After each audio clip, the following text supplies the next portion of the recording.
Hi everyone. I wanted to talk about Google Scholar in this class. I want to give you sort of a brief overview of how it will be useful to you in the class, and just a couple of things that I use from Google Scholars that helps me to find journal articles and books that I'd like to read. So this is going to come in useful in the context of your big project that you're working on, your research course research question.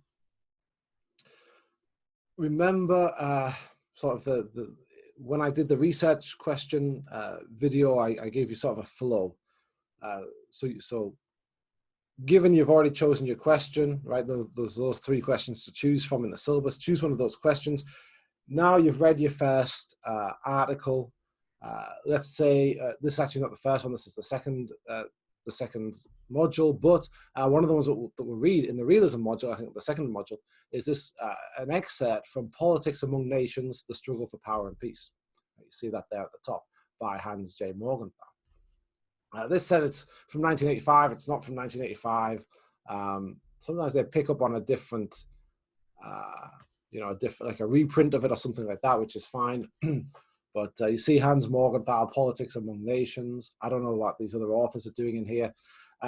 Google Scholar's not sort of pristine in terms of the information that you get, but I'm going to show you the usefulness of it now. So you've asked your question, and perhaps one of your questions was something to do with what Morgenthau is talking about, his principles of realism or something like that.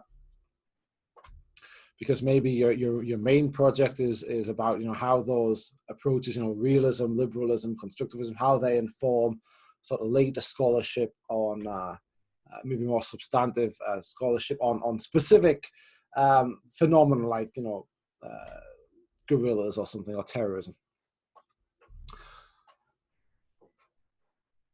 So one thing you might want to do is use Google Scholar. So you could go in the top right and type international relations, realism, terrorism, and then we'll get something here, right? We'll get this one here: armed groups and the balance of power, the international relations of terrorists, warlords, and insurgents. That's a book that looks like it will be useful to that sort of a question, right? How does realism help us understand that terrorism? But this is not as connected, right now to Hans Morgenthau, right? To what we just read. We can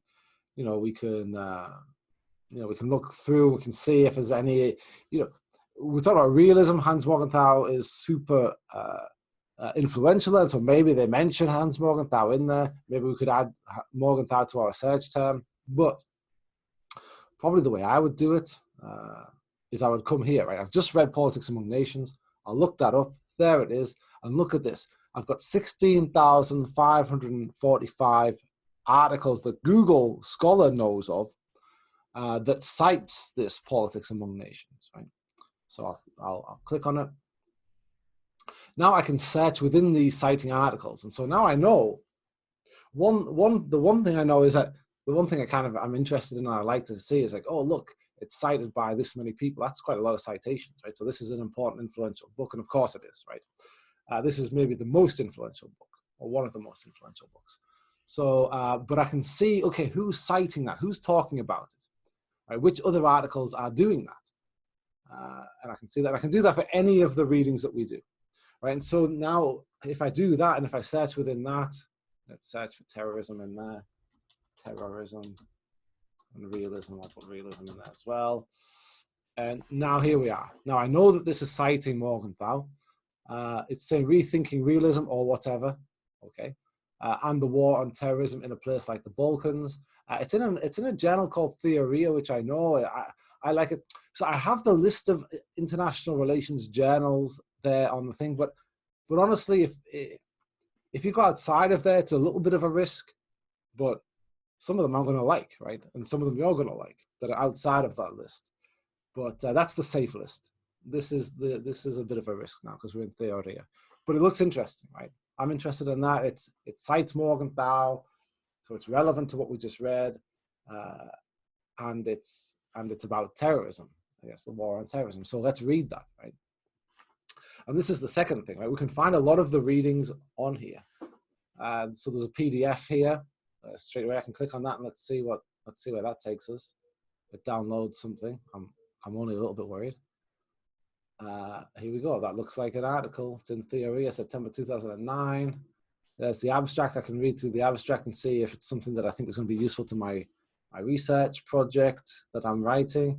And then I'm going to read it, and I'm going to take something out of there as an answer to my question about Morgenthau's principles and terrorism. Right? Hopefully, I'm going to find it. Let's see if we can find anything. What does it say? Morgenthau. There's a keyword there. Okay, it talks a lot about him. That's good. He's got 98 mentions. So this is going to be very relevant. Right? So Google Scholar is great for this reason. Look, what are they saying here? Indeed, classical realists like Hans J. Morgenthau, and then he's all of his citations there, all of his works. E.H. Carr, who we're also going to read. We're not reading this guy. We are reading Mearsheimer. I don't think we're reading Waltz, but we could. Anyway, so now you've already learned, even while we're not trying to learn international relations, right? We've already learned who some classical realists are, right? So now we know if we want to know more about realism, that's where we're going to go. We've read Morgenthau, we've read Carr. We haven't read Niebuhr. Maybe we'll go and read some of him now from 1932. That's pretty early, right? Anyway. It should be noted that whilst this debate about finding morality within the theory of realism expressed in the works of Morgenthau and others, there have been a trend towards. So he's giving you a good lot of background about realism, about what realism, and he's pointing you to other works as well. Right? Of course, we can go and look in here and see what this guy's citing. Right, all at the end here, and so maybe we want to go and read some more of this. But there's Carr, the 20 Years Crisis, which we're reading. So anyway, so that's one way. Like you can get lucky, like we just did there, and we'd have to read the whole thing. But I bet if we did read the whole thing, we'd get more than enough to write a few hundred words about realism, Carr, Morgenthau, realism, and terrorism. Right. So good idea. But you'll notice there's not always a PDF. I mean, there actually are a lot of these PDFs. Sometimes you write on the PDF, you click on the PDF and get something that's not very good. Look at this, Mearsheimer, Nationalism and Realism from Kissing Cousins. Anyway, Snyder, all quite big names. Bellamy, big names in international. Elman, Colin Elman used to be at ASU. Yeah, there he is. Anyway, so yeah, big names in realism, in international relations scholarship, and we can find the PDF sometimes just by clicking on it. That's great. Otherwise, if we don't have, like here, we don't have anything here. We don't have a PDF, and we don't have a Get It at ASU. But I want to show you the Get It at ASU. That's the other thing I want to show you. Look, there's international security. That's one of our journals that we talk about in that list of journals. That's a big one. Snyder, big name again.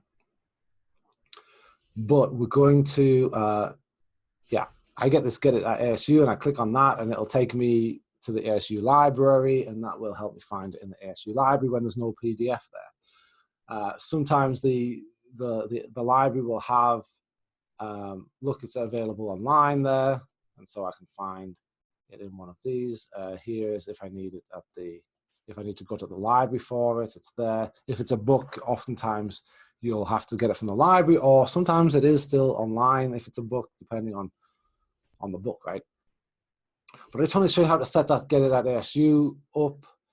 Just go up here to settings, go here to library links, and then search for Arizona State University in there, which you see I've done in the past. If you just put ASU, you get Appalachian State as well. But you have access to ASU library materials, and so there you go. Whoops, I don't want to take that off for myself. And then you'll search it here. Let's do a different one. Let's do my undergraduate institution. Let's see if it comes up. I'm sure it will. There you go, Brunel University. And so then it would come up here. This is my old university where I did my undergraduate degree. Done. I can click on those and let's see what it does. Refresh this. It's all get it at ASU, which is fair enough because that's the most useful for me at this point in my life. Get it at ASU. Oh, I don't see any get it at Brunel. I saw I got to get it at Brunel there. Oh, awesome. Full text at Brunel. There we go. Boom. But if I click on that, probably it'll tell me to go away. Anyway, that's not really what I wanted to show you. I mean, I guess it is because I wanted to show you how to set it up. Sorry, this item is not available in Brunel Libraries online holdings. Please use the option to check alternative online sources. So anyway, does ASEAN matter? International relations theories, institutional realism, and ASEAN. Yeah, in Asian security. Again, there's a lot more journals than I've listed, I suppose. I'm starting to regret it a little bit. But again, those are safe journals. Review of International Studies, I think, is on it. But there's other journals too that you can be a bit more risky with. And I'm not going to say that, yeah, it has to be on that list. But just that would definitely be, if it's on the list, it's definitely relevant. Okay, so I think I've shown you what I wanted to show you. Cited by, that to me is one of the most useful things because, especially for the older works, because we can say, okay, who's talking about that? What else can I read about what I just read? Right?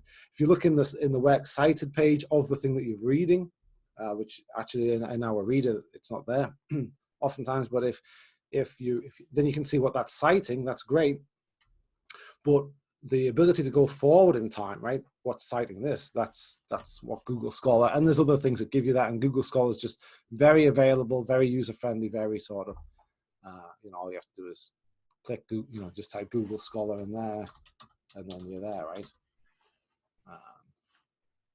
There you go. All right. If you check the library, if you want to get sort of deeper into finding, and you want to use more complicated and maybe more accurate and more specific science-specific technology, I suppose, software to do that, then the library does have some subscriptions to some of these databases that might be more official or something, like more fancy than Google Scholar. But Google Scholar for our class, it gets it done. It gets the work done, and that's certainly what I use. It's useful. So yeah, I'm going to go now. Hopefully this was helpful to you. Definitely let me know if you have any tips on using Google Scholar, and if you've used it in the past, and certainly if you have any questions, I would do my best to answer those as well. So all right, I'm going to end that there.